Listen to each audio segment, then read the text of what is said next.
Welcome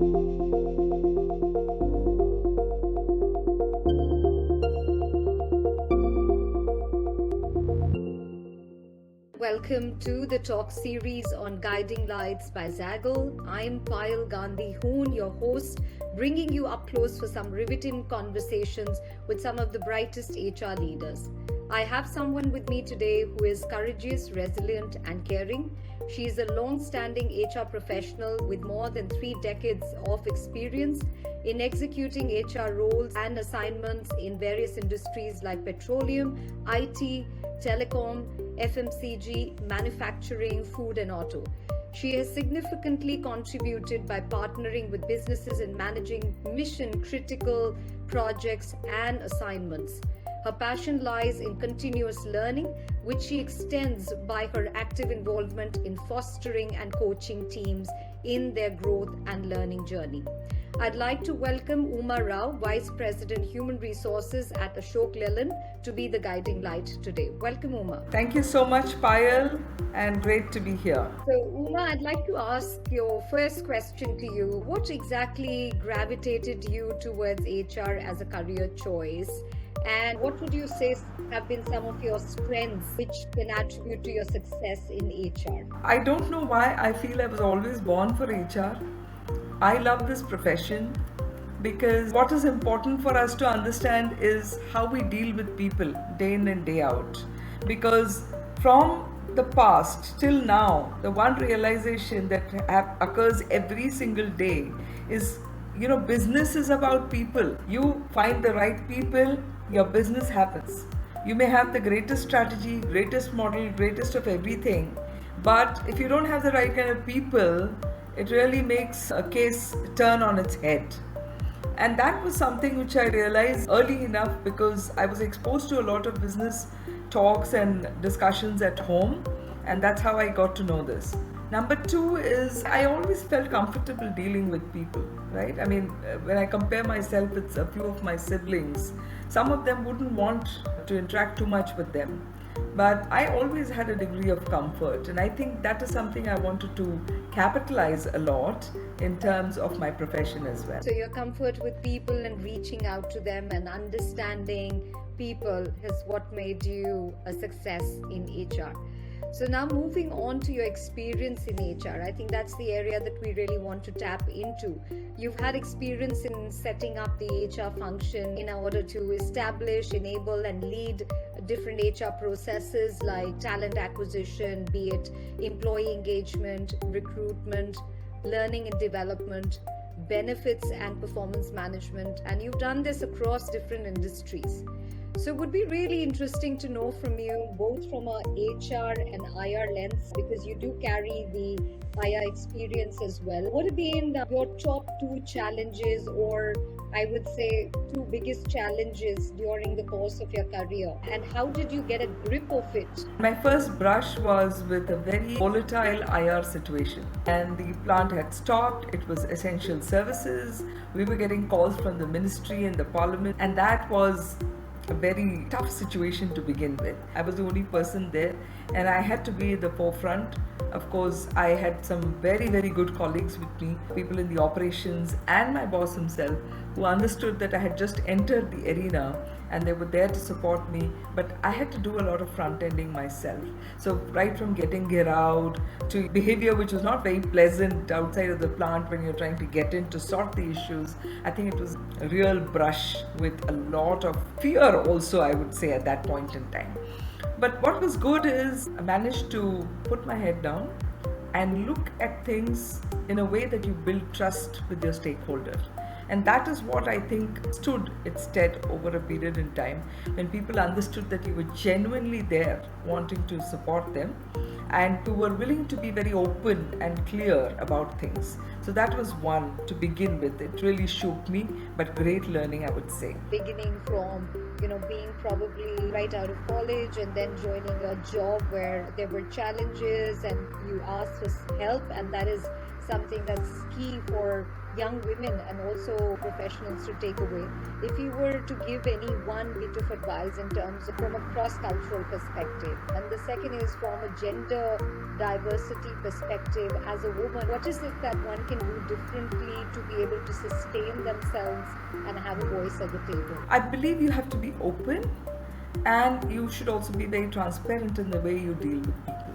And I think across the world, irrespective of any culture, people do understand when you're trying to be genuine and when you're trying to be open, right? That's important. When you go out, I think you need to learn to respect other countries, their customs, practices, and cultures. And it will be really sad if I start comparing a lot of things with India, because that's not the way that country is supposed to be, right? Number one. Number two is you go for a particular purpose when you go there. You're trying to achieve something there. When you have to achieve something there, particularly from the business objective, you have to understand how to make it work for you. In a way, there is a lot of enrollment from the others, right? I mean, they have to see you as one of them. That's very important. The first thing I would really think a person should do is get acclimatized to the place and make some good friends quickly, early enough, who can actually help you, support you, and also help you to cut through in a new environment. When it comes to diversity quickly, what I would say is, I'm a woman. And I'm very happy to be a woman. I mean, 10 times over, if I were to be born, I would love to be a woman, right? But I don't have to wear my gender on my sleeve all the time. That's important in a workplace, so objectivity at a workplace is very important. Doing what you're supposed to do in the best way is the only interest one carries, right? And there's nothing about gender. It's about doing the work well. Now, wherever you think that gender stereotyping is happening, you have to find opportunities when I could convey these to people. These are really steeped in your own experience and very practical share of advice for any of the professionals who are in HR, and also from a diversity and cultural perspective. The theme of the conversation today really is about the guiding light. It's called the Guiding Light series. And like someone wise once said, there are two ways of spreading light: to be the candle or the mirror that reflects it. So in the theme of guiding lights today, it'll be interesting to know, Uma, who have been some of your guiding lights and how have they kind of inspired you in your life with some of the lifelong learning? So it begins with my primary school teacher, whom I used to look up to. I think she's been the best teacher in this whole world that the world can ever have. And she was one of the kindest persons, one of the most loving persons. And today, after several years, I realized what she brought to the table even more. She was compassionate, she was very accepting and loving. And I think she's been my first force, the measure, if I may say so. At home, like every one of us, I think we've got so many experiences with our parents. They have sacrificed a lot to bring the children up. A personal sacrifice, I would say. In today's times, I don't know how many people would do that, but I think they've done it, and I'm eternally grateful for whatever they've done.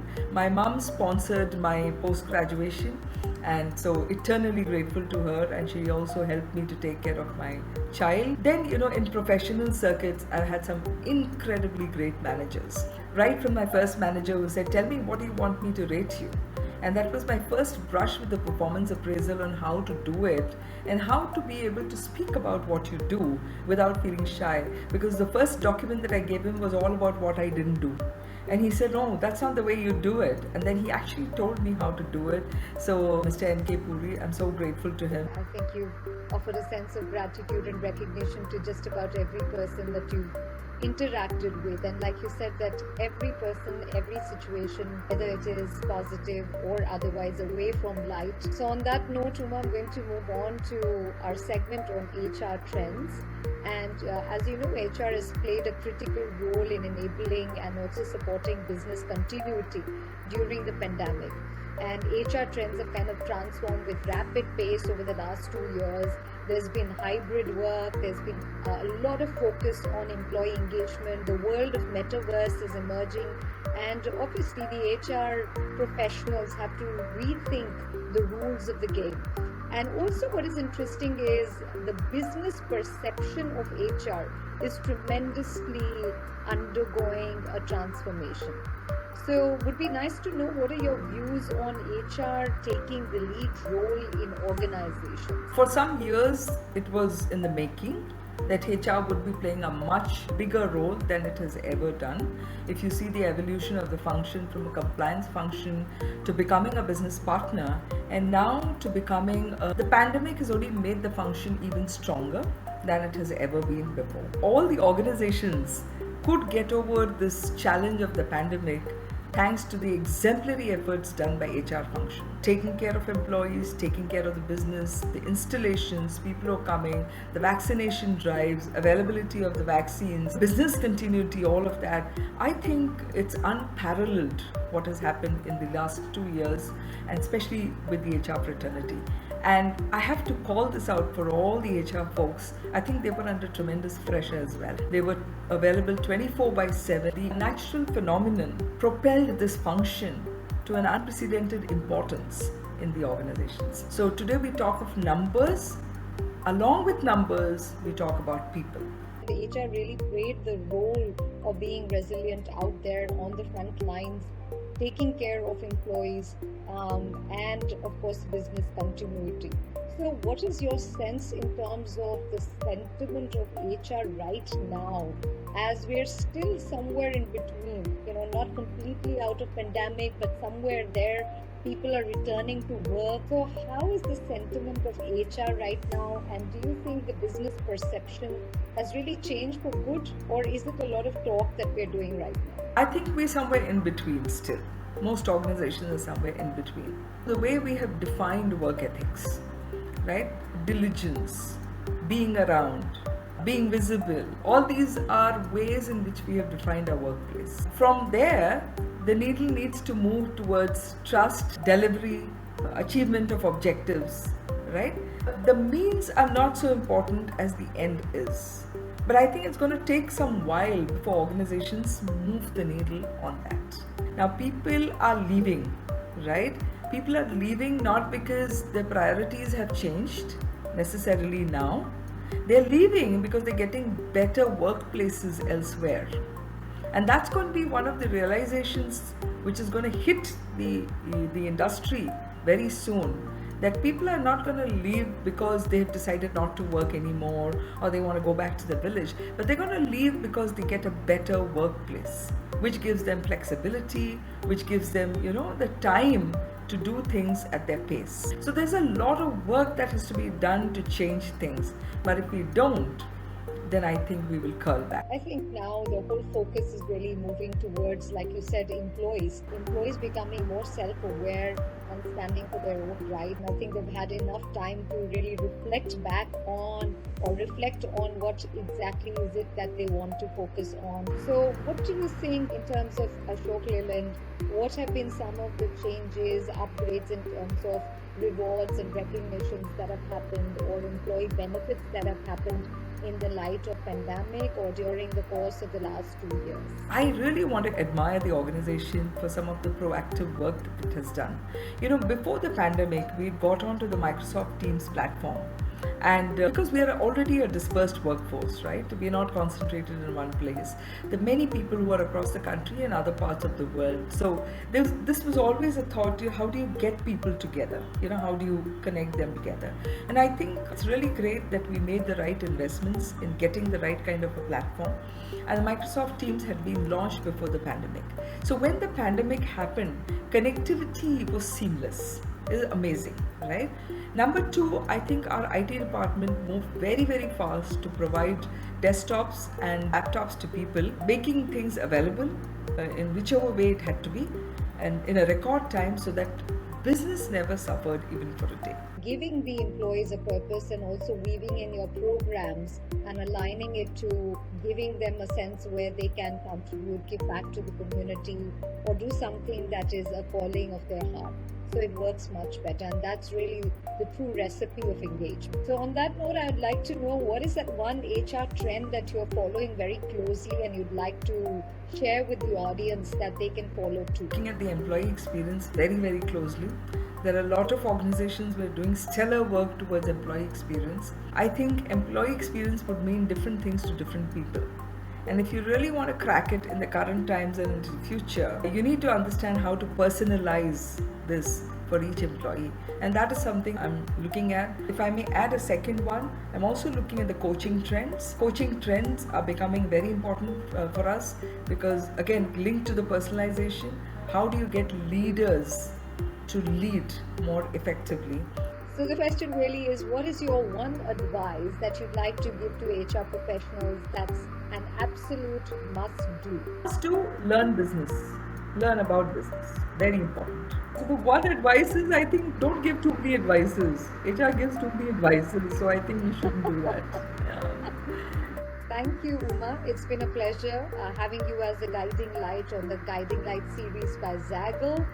Lovely chatting with you.